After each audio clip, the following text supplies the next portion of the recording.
सुशीलं सुमनसचरितं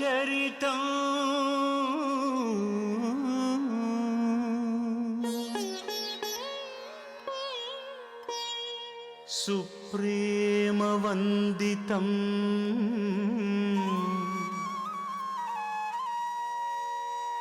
सीते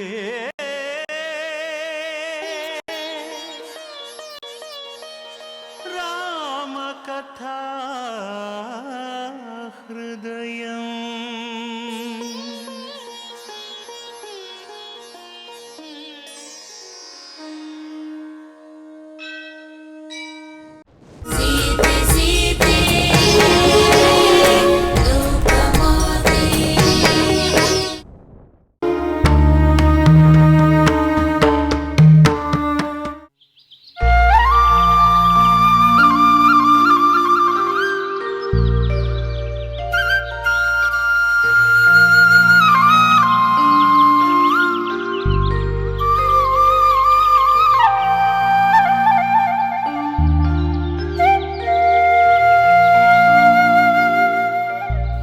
ಶತ್ರುಘ್ನ,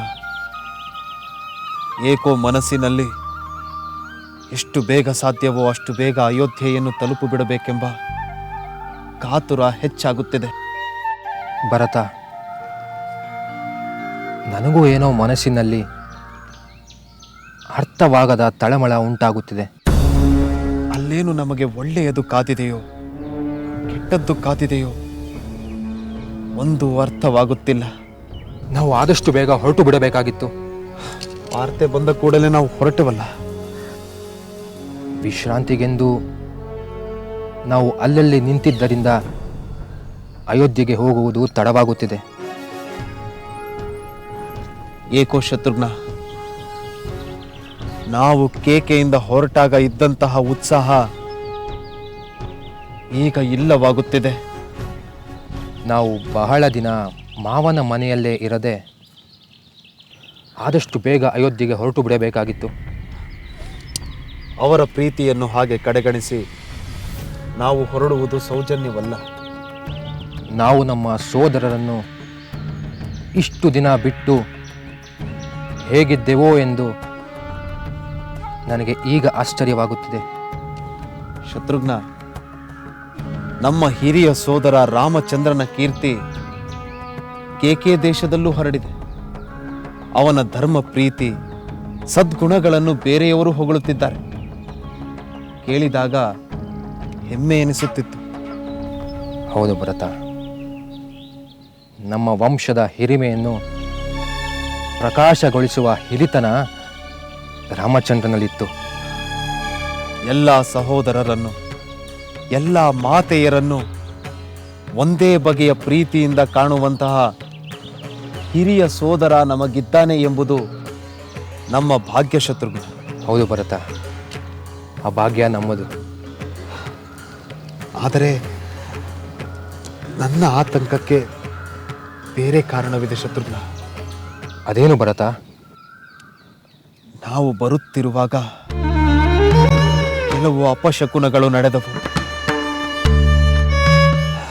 ಕೆಲವು ಪಕ್ಷಿಗಳು ವಿಚಿತ್ರವಾಗಿ ಕಿರಿಚುತ್ತಾ ನಮ್ಮ ರಥವನ್ನು ಸುತ್ತಿ ಹೋದವು. ಕೆಲವು ಕಾಡು ಪ್ರಾಣಿಗಳು ಬೆದರಿ ಓಡಿದವು. ಏನಾದರೂ ಅಶುಭದ ಸಂಭವವಿರಬಹುದೇ ಎಂದು ಭಯವಾಗುತ್ತಿದೆ.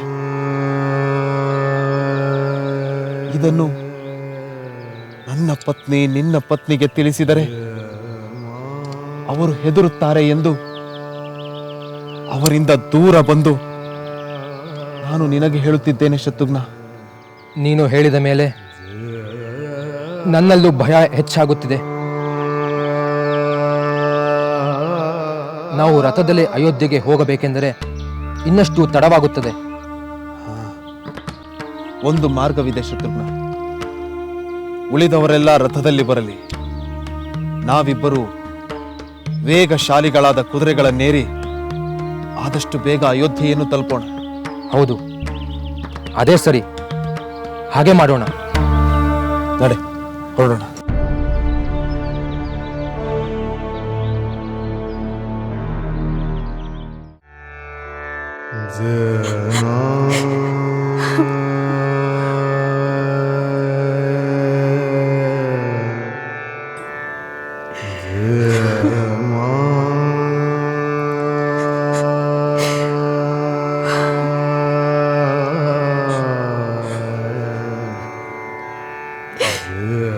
ಸುಮಿತ್ರೆ,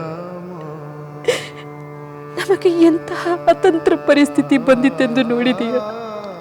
ನೋಡುವುದಷ್ಟೇ ಅಲ್ಲ ಅಕ್ಕ, ಮೌನವಾಗಿ ಅನುಭವಿಸಲು ಬೇಕು. ಮಾತೆ, ನೆಮ್ಮದಿಯಿಂದ ಇದ್ದ ನಮ್ಮ ಕುಟುಂಬದ ಮೇಲೆ ಯಾರ ಕೆಟ್ಟ ದೃಷ್ಟಿ ಬಿತ್ತು? ಅರಮನೆಯೊಳಗೆ ಇರುವ ಆ ಕೆಟ್ಟ ದೃಷ್ಟಿ ನಮ್ಮ ಪ್ರಭುಗಳನ್ನೇ ಬಲಿ ತೆಗೆದುಕೊಂಡಿತ್ತು. ತನ್ನ ವೈದವ್ಯದ ಕಲ್ಪನೆಯೂ ಇಲ್ಲದ ಆ ದುಷ್ಟತನಕ್ಕೆ ಏನು ಹೇಳಬೇಕು? ಮಗಳೇ, ಸ್ವಾರ್ಥಿಗಳಿಗೆ ತಮ್ಮ ಸ್ವಾರ್ಥವೇ ಪ್ರಧಾನವಾದುದು. ತನಗೆ ಕೇಡಾದರೂ ಪರವಾಗಿಲ್ಲ, ಅನ್ಯರಿಗೂ ಕೇಡಾಗಬೇಕೆಂದು ಬಯಸುತ್ತಾರೆ. ಪ್ರಭುಗಳ ದೇಹವನ್ನು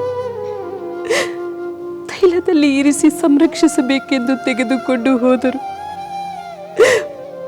ಅವರನ್ನು ನೋಡುವ ಭಾಗ್ಯವು ನಮಗಿಲ್ಲದಂತಾಯಿತು. ಅದು ಅನಿವಾರ್ಯವಲ್ಲವೇ ಅಕ್ಕ? ಸಂಸ್ಕಾರವಾಗುವವರೆಗೂ ಕಾಯಲೇಬೇಕು. ಅದಕ್ಕೆ ಭರತ ಬರಬೇಕು. ದುರ್ವಿಧಿಯೇ, ರಾಮನ ಪಟ್ಟಾಭಿಷೇಕ ನಿಂತಾಗಿನಿಂದ ಒಂದರ ಮೇಲೊಂದು ಅನಾಹುತ ನಡೆಯುತ್ತಲೇ ಇದೆ.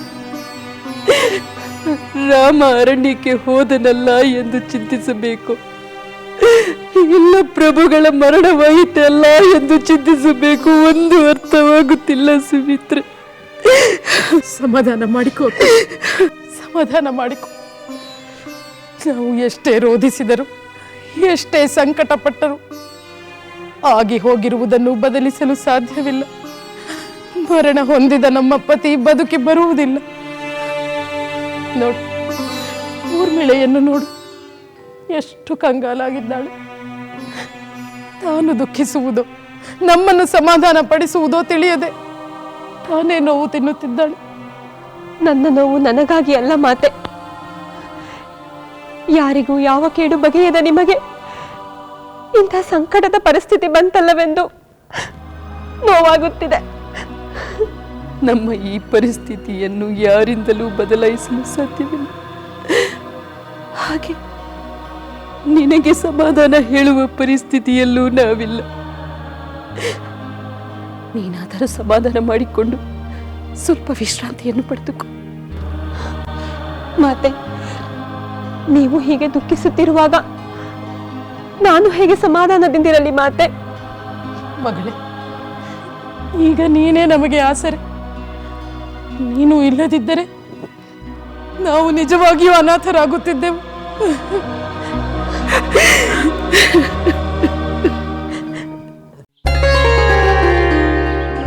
ಭರತ, ಕುದುರೆಗಳಿಂದ ಏಕೆ ಹೇಳಿದೆ? ಏನನ್ನು ಯೋಚಿಸುತ್ತಿರುವೆ? ಶತ್ರುಘ್ನ, ಅಲ್ಲಿ ದೂರದಲ್ಲಿ ನಮ್ಮ ಅಯೋಧ್ಯೆ ಕಾಣುತ್ತಿದೆ ಅಲ್ಲವೇ? ಹಾ, ಕಾಣುತ್ತಿದೆ. ನಮ್ಮ ಅಯೋಧ್ಯೆಯಲ್ಲಿ ಸುಂದರವಾದ ಉದ್ಯಾನವನಗಳಿವೆ. ಫಲಪುಷ್ಪಗಳಿಂದ ಕೂಡಿದ ಅಯೋಧ್ಯೆಯ ಮಣ್ಣನ್ನು ನೆನೆದು ನನ್ನ ಎದೆ ಉಬ್ಬುತ್ತದೆ. ಆ ಮಣ್ಣನ್ನು ಸ್ಪರ್ಶಿಸಬೇಕೆಂದೇ ನಾನು ಕುದುರೆಯಿಂದ ಇಳಿದೆ.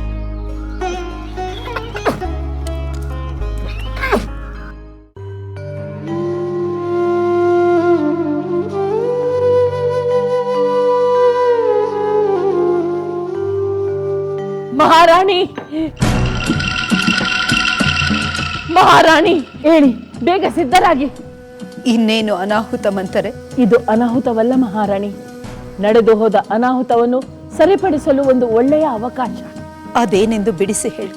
ಇಷ್ಟು ದಿನ ತಾವು ಕಾಯುತ್ತಿದ್ದ ಸಮಯ ಹತ್ತಿರವಾಗಿದೆ. ತಮ್ಮ ಪುತ್ರ ಭರತ ಅಯೋಧ್ಯೆಗೆ ಬಂದಿದ್ದಾನೆ. ತಮ್ಮನ್ನು ಕಾಣಲು ಅಂತಃಪುರಕ್ಕೆ ಬರುತ್ತಿದ್ದಾನೆ.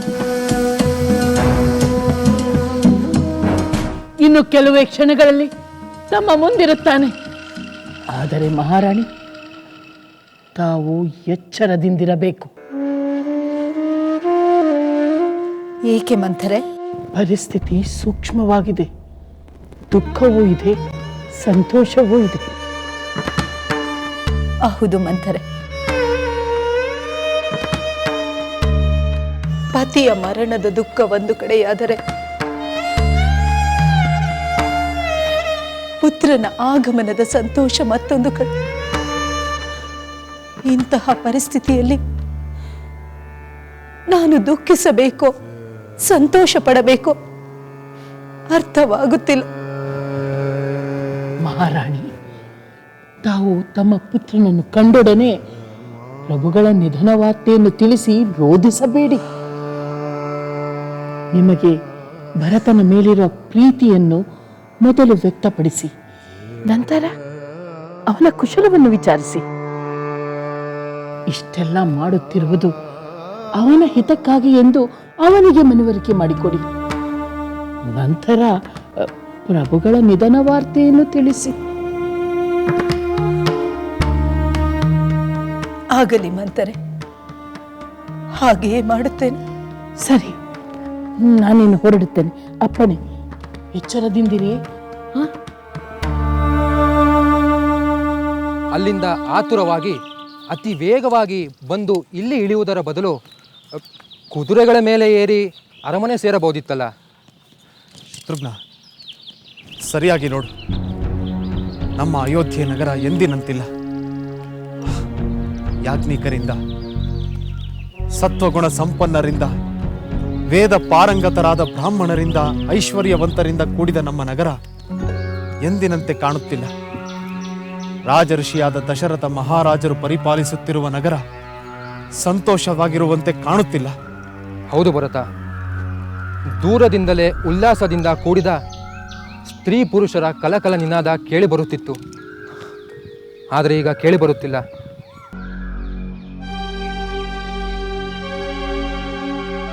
ಶೋಭಾಯಮಾನವಾಗಿರಬೇಕಾದಂಥ ನಗರ ಭಯಂಕರವಾದ ಅರಣ್ಯವೆಂಬಂತೆ ಭಾವನೆ ಬರುತ್ತಿದೆ. ಪಲ್ಲಕ್ಕಿಗಳಲ್ಲಿ ಆನೆಗಳ ಮೇಲೆ ಕುದುರೆಗಳ ಮೇಲೆ ಕುಳಿತು ಸುಳಿದಾಡುವ ವರ್ತಕರ ಸಂಭ್ರಮವಿಲ್ಲ.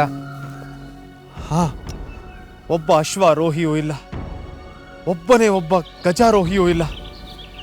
ಶತ್ರುಘ್ನ, ನನ್ನ ಮನಸ್ಸು ಏಕೋ ತಲ್ಲಣಗೊಳ್ಳುತ್ತಿದೆ. ಏನೋ ಅಶುಭವಿರುವಂತೆ ಭಾಸವಾಗುತ್ತಿದೆ. ವಿಚಿತ್ರವಾದ ಭ್ರಾಂತಿಯೊಂದು ನನ್ನ ಮನಸ್ಸನ್ನು ಹಿಂಡುತ್ತಿದೆ ಶತ್ರುಘ್ನ. ಅಂದರೆ ನಮ್ಮನ್ನು ಅವಸರದಲ್ಲಿ ಕರೆಸಲು ಅಶುಭವೇ ಕಾರಣವೇ?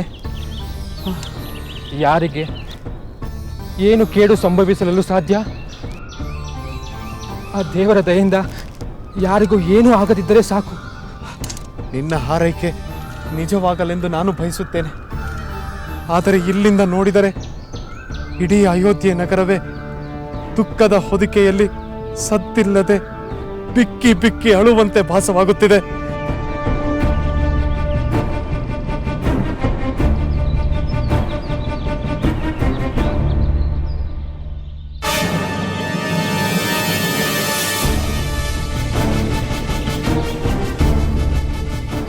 ಹೌದು ಭರತ, ಅಯೋಧ್ಯ ನಗರದಲ್ಲಿ ಜೀವಂತಿಕೆಯ ಯಾವ ಲಕ್ಷಣಗಳು ಕಾಣುತ್ತಿಲ್ಲ. ದೇವಾಲಯಗಳಲ್ಲಿ ದಿನನಿತ್ಯ ನಡೆಯುತ್ತಿದ್ದ ಪೂಜೆಗಳಾಗಲಿ ಯಜ್ಞ ಕಾರ್ಯಗಳಾಗಲಿ ಯಾವುದು ಕಂಡು ಬರುತ್ತಿಲ್ಲ. ಏನು ಕಾರಣವಿರಬಹುದೆಂದು ನನ್ನ ಮನಸ್ಸು ಉದ್ವಿಗ್ನಗೊಂಡಿದೆ.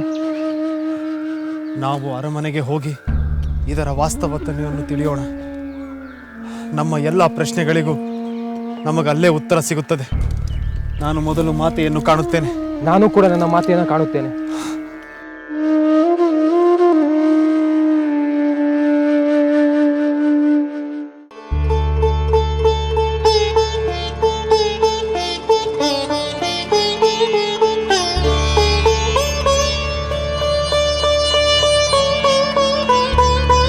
ಮಾತೆ, ಭರತ, ಮಾತೆ, ಹೇಳು. ಕುಮಾರ, ಬಾ ಕುಳಿತುಕೋ. ಕ್ಷೇಮವೇ ಮಾತೆ? ನನ್ನ ಕ್ಷೇಮ ಸಮಾಚಾರ ಹಾಗಿರಲಿ, ನೀನು ಹೇಗಿರುವೆ? ಕುಮಾರ, ನೀನು ಅಜ್ಜನ ಮನೆಯಿಂದ ಹೊರಟು ಎಷ್ಟು ದಿನಗಳಾಯಿತು? ಮಾರ್ಗಾಯಾಸವಾಯಿತೆ? ಅಯೋಧ್ಯೆಯನ್ನು ತಲುಪಿದ ತಕ್ಷಣ ಮಾರ್ಗಾಯಾಸವೆಲ್ಲ ಮರೆತು ಹೋಯಿತು ಮಾತೆ. ಬಹಳ ಸಂತೋಷ. ಕುಮಾರ, ಅಲ್ಲಿ ನಿನ್ನ ಸೋದರ ಮಾವ ಯುಧಾಜಿತರು ಕ್ಷೇಮವಾಗಿದ್ದಾರೆಯೇ? ನೀನು ಯಾವಾಗ ಹೊರಟೆ, ಹೇಗೆ ಬಂದೆ, ಎಲ್ಲವನ್ನು ವಿವರವಾಗಿ ತಿಳಿಸು. ಮಾತೆ, ಅಜ್ಜನ ಮನೆಯನ್ನು ಬಿಟ್ಟು 7 ರಾತ್ರಿಗಳು ಕಳೆದು ಹೋದವು. ಇದು 8ನೆಯ ದಿನ. 8 ದಿನಗಳ ಪ್ರಯಾಣವೇ? ಎಷ್ಟು ಬಳಲಿಕೆಯಾಗಿರುವುದೋ ಏನು. ಮಾತೆ, ಅಜ್ಜ ನನಗೆ ಹೇರಳವಾದ ದನಕನಕ ವಸ್ತು ವಾಹನಗಳನ್ನು, ಅಮೂಲ್ಯವಾದ ರತ್ನಾಭರಣಗಳನ್ನು ಉಡುಗೊರೆಯಾಗಿ ಕೊಟ್ಟಿದ್ದಾರೆ. ಅದನ್ನೆಲ್ಲ ಸಾಗಿಸಿಕೊಂಡು ಬರುವಾಗ ಪ್ರಯಾಣ ನಿಧಾನವಾಯಿತು. ಆದರೂ ಶೀಘ್ರವಾಗಿಯೇ ಬಂದಿರುವೆ. ಅವಸರದ ರಾಜ್ಯಕಾರವೆಂದು ದೂತರು ಹೇಳಿದ್ದರಿಂದ ರಥವನ್ನು ಹಿಂದೆಯೇ ಬಿಟ್ಟು ನಾನು ಶತ್ರುಘ್ನ ಕುದುರೆಯನ್ನೇರಿ ಬೇಗನೆ ಬಂದು ಬಿಟ್ಟೆವು. ಒಳ್ಳೆಯದಾಯಿತು. ನಾನು ನಿನ್ನ ಬರುವಿಕೆಗಾಗಿ ಕಾತುರದಿಂದ ಕಾಯುತ್ತಿದ್ದೆ. ಮಾತೆ, ನಾನು ನಿಮ್ಮ ಹತ್ತಿರ ಒಂದು ವಿಷಯವನ್ನು ಕೇಳಬೇಕಾಗಿದೆ. ಏನು ಕುಮಾರ?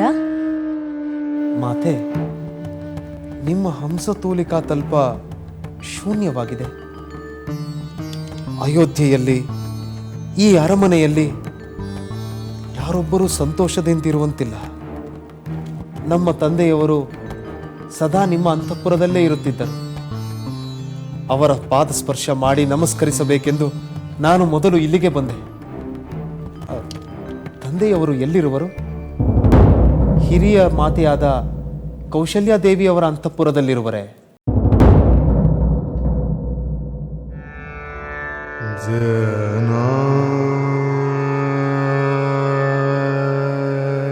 ಏಕೆ ಮೌನವಾದಿರಿ ಮಾತೆ? ತಂದೆಯವರು ಎಲ್ಲಿದ್ದಾರೆ? ಕುಮಾರ, ಪ್ರಪಂಚದಲ್ಲಿ ಹುಟ್ಟಿದ ಸಕಲ ಪ್ರಾಣಿಗಳಿಗೂ ಕೊನೆಯಲ್ಲಿ ಯಾವ ಗತಿಯುಂಟಾಗುವುದೋ ಅದೇ ಗತಿ ಧರ್ಮಾತ್ಮರಾಗಿದ್ದ ಸತ್ಪುರುಷರ ಆಶ್ರಯದಾತರಾಗಿದ್ದ ನಿಮ್ಮ ತಂದೆಯವರು ಹೊಂದಿದರು.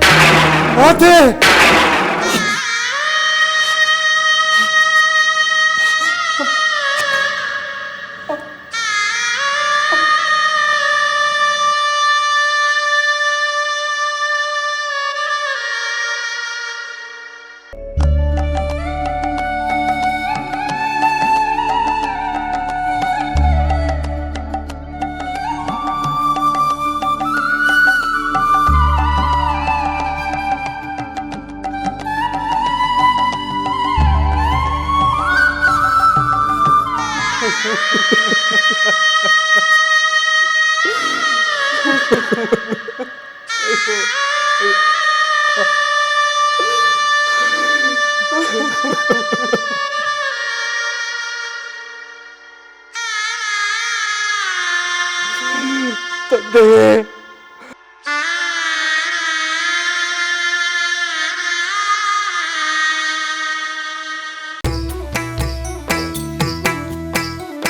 ಲಂಕೆಯಲ್ಲಿನ ದುರುಳ ದರ್ಪವು ಸೀತೆ ಸಹನೆಗೆ ಸೋತಿತು.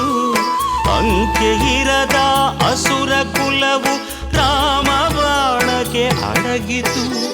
ದೂರವಿರಲಿ ಸನಿಹವಿರಲಿ ರಾಮ ಹೃದಯ ನಿವಾಸಿನಿ.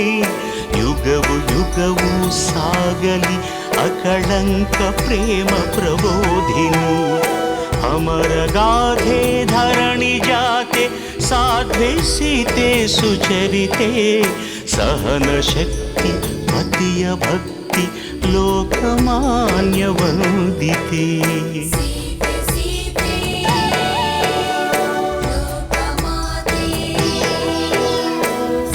ರಾಮ ಹೃದಯ ನಿವಾಸಿನಿ